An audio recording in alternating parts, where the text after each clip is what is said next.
Hi, I'm John Hay, Extension Educator with the University of Nebraska. In this video, we'll be looking at solar panel grid interconnection and net metering. Grid interconnected solar electric systems generate electricity, which is used by the load they are connected to, with the excess flowing to the grid where the owners receive payment or credit for the excess generation. During a sunny day, electricity is produced and may be used first by the load.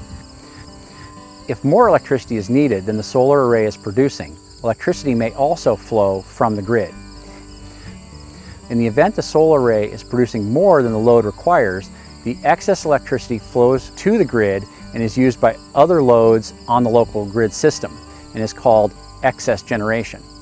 If the solar array generates more energy than your home or business uses during a specific billing period, typically a month, then you have net excess generation.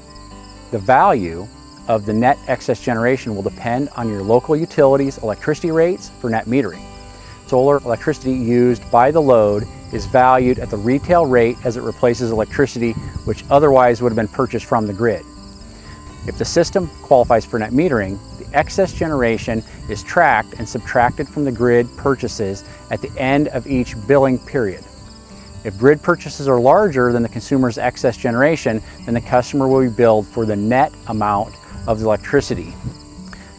In the event the solar excess generation is greater than grid purchases, then the difference is called net excess generation.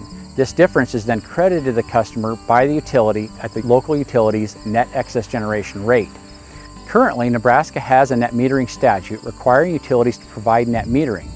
If your state does not have such a statute, please contact your local utility.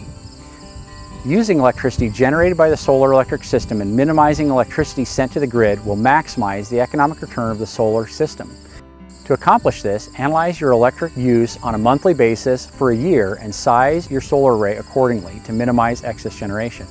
In other words, to make your system most cost-effective, match the solar generation output to the energy need of your home or business. For more information about net metering in your area, contact your local utility for guidance about their net metering policy. In the next video, we'll look at some of the pitfalls you may face when installing a solar photovoltaic system.